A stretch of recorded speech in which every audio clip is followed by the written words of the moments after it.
Beautiful Hindi कहानी में आपका स्वागत है। आज की कहानी है गर्भवती बेटी। इस कहानी के सभी पात्र और घटनाएं काल्पनिक हैं। मैं एक खुशहाल परिवार में पैदा हुई। मेरे पापा पेशे से बिजनेसमैन थे और माँ हाउसवाइफ। मेरी माँ को बचपन से पढ़ने का बहुत शौक था। वो डॉक्टर बनना चाहती थी, पर उनके घर वाले उनकी शादी जल्दी करवा दिए और वो ब्याह कर मेरे पापा के घर आ गईं। मेरी माँ की शादी तो हो गई थी, पर डॉक्टर बनने का ख्वाब उनके दिमाग से गया नहीं था। कुछ ही दिनों में उनकी गोद में हम भाई बहन आ गए। मेरी माँ हमें संभालने में बिजी हो गई, क्योंकि पापा को अपने काम से फुर्सत नहीं मिलती कि वो हमारे तरफ ध्यान दें। धीरे धीरे हम भाई बहन भी बड़े हो गए। माँ का अब पूरा ध्यान हमारे तरफ था कि मैं ना डॉक्टर बन सकी तो मेरे सपने मेरे बच्चे पूरे करेंगे। पर मेरा भाई थोड़ा बड़ा हुआ तो उसने डॉक्टर बनने से साफ मना कर दिया। भाई के मना करने पर माँ की अब सारी उम्मीदें मुझ पर थी। वो अब मुझे डॉक्टर बनाना चाहती। मैंने माँ की बात मान ली और लगन से पढ़ाई करने लगी। एक दिन की बात है, कुछ दिनों से हमारा ड्राइवर छुट्टी पर था, इसलिए कुछ दिनों से मुझे बस से स्कूल आना जाना पड़ा। उस दिन बस में बहुत भीड़ थी। कुछ देर में मेरा स्टॉप आ गया। जब मैं बस से उतर रही थी तो मेरा बैग किसी के बाजू से लगकर बस में गिर गया। मैं बस से उतर चुकी थी। अपना बैग अपने पास न देखकर ड्राइवर को मैंने आवाज़ दी, पर काफ़ी भीड़ की वजह से ड्राइवर के कानों में आवाज़ ना पहुंची। उसने बस चला दी और मेरा बैग बस में छूट गया। कुछ देर तक बस स्टॉप पर रुकी रही, फिर मायूस होकर घर आ गई। रास्ते में आते वक्त बस यही सोच रही थी कि किसी नेक इंसान के हाथों में मेरा बैग मिल जाए और वो मेरे घर तक पहुंचा दे, क्योंकि स्कूल की डायरी पर मेरे घर का पता और फ़ोन नंबर लिखा था। यही सोचते विचारते कब घर आ गई पता नहीं चला। घर आए अभी कुछ ही देर गुजरे थे, तभी मेरे घर के दरवाजे पर दस्तक हुई। मैंने जल्दी से दरवाज़ा खोला तो देखा सामने रवि मेरा बैग पकड़े खड़ा था। रवि मेरा क्लासमेट था। रवि के हाथ में अपना बैग देखकर मेरे मुंह से चीख निकल गई, पर माँ के खौफ से उसे घर के अंदर ना बुलाया। पर इस वाकया के दौरान मेरे और रवि के बीच एक अनदेखा रिश्ता कायम हो गया। हम क्लास में तो दूर दूर रहते, पर स्कूल के बाहर हमारी मुलाकात हो जाती। 12वीं पास कर लिया तो एक ही कॉलेज में दाखिला भी ले लिया। स्कूल तक तो हमारी दोस्ती साफ सुथरी थी, पर कॉलेज में आते ही ज़रूरतें बढ़ी और हमारी दोस्ती प्यार में बदल गई। ये नई उम्र का दौर था या माँ की सख्ती। मेरी माँ हर वक्त मेरे साथ सख्ती से पेश आती, इसलिए मुझे रवि के पास आकर बहुत सुकून मिलता। इन दिनों मेरा मन अजीब दौर से गुजर रहा था। मेरा मन किताबों में नहीं बल्कि रवि की मोहब्बत में उलझा रहता। एक दिन मेरी माँ को महसूस हो गया कि मेरा मन पढ़ाई में नहीं लग रहा, तो वो मेरे साथ पहले से भी ज़्यादा सख्ती करने लगी। मैंने भी उन्हें साफ साफ बता दिया कि माँ, अब मुझे पढ़ाई लिखाई नहीं करना, बल्कि शादी करके अपना घर बसाना है। पर यह फैसला मेरा था। मेरी माँ का फैसला तो मेरे लिए बस डॉक्टर बनना था।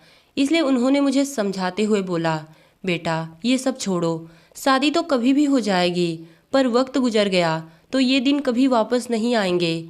तुम ये जान लो कि तुम्हारी ज़िंदगी का एम ही डॉक्टर बनना है। मैंने इस बात का विरोध किया तो वो मेरे गालों पर 2-4 थप्पड़ जड़ दी। माँ की तरकीब ने मेरा दिल दहलाकर रख दिया। मैं समझ गई कि मेरी माँ किसी भी हालत में मानने वालों में से नहीं है। मुझे पढ़ना ही होगा, क्योंकि वो मुझे डॉक्टर बनाने की कसम जो खा रखी थी। इस वाकया के बाद मैंने सोचा, शादी का ख्याल तो दिल से निकालना ही पड़ेगा।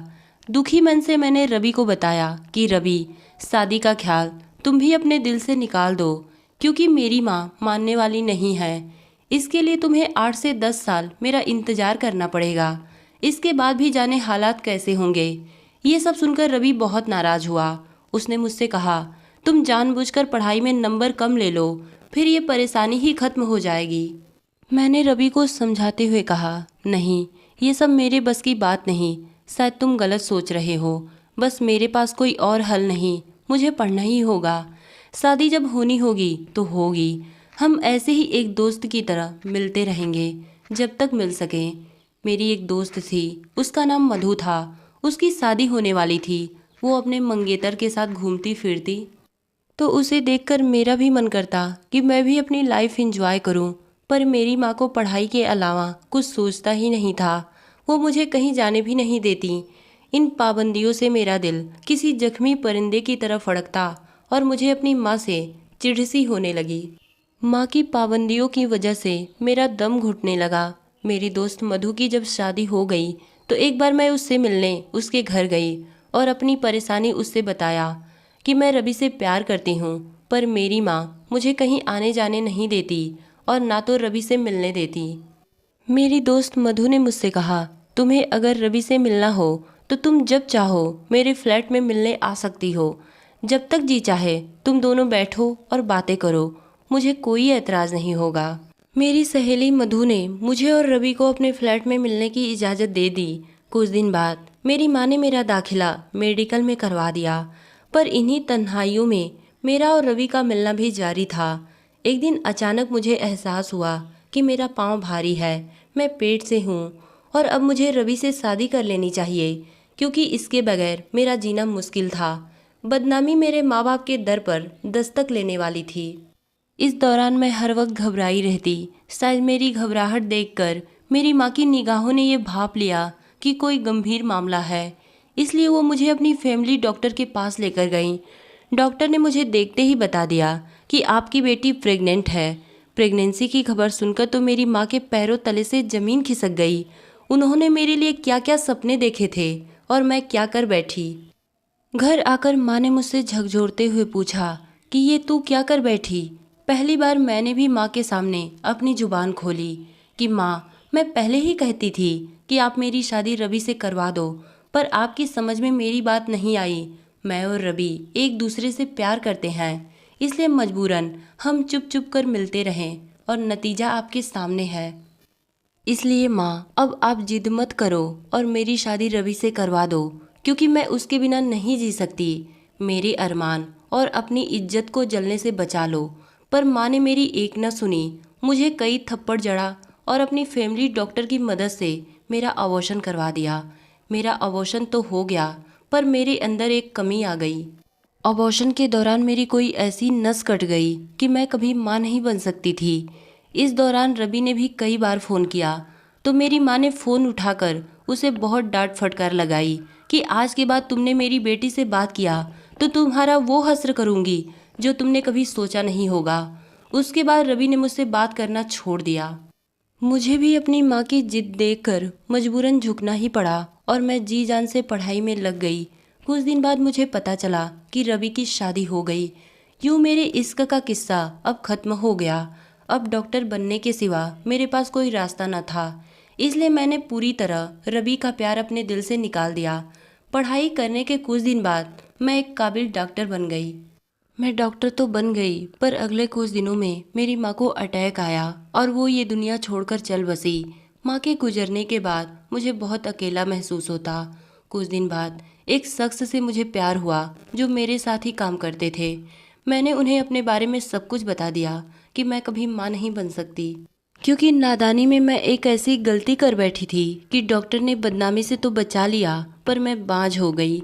मेरी बात सुनकर डॉक्टर रजत ने कहा, अगर नादानी में तुमसे कोई गलती हो गई है तो कोई बात नहीं, मैं तुमसे शादी करने को तैयार हूँ। मुझे बस एक जीवन साथी की ज़रूरत है। हम किसी बच्चे को गोद ले लेंगे। इंसान की जुबानी बातें कुछ और होती हैं और निजी ज़िंदगी कुछ और। डॉक्टर रजत ने मुझसे शादी तो कर ली, पर कुछ दिन बाद वो मुझे ताने देने लगे। मेरी ये शादी ज़्यादा दिन तक नहीं टिकी और मैंने डॉक्टर रजत से तलाक ले लिया। मैं एक काबिल डॉक्टर तो हूँ, पर मैं तन्हा हूँ।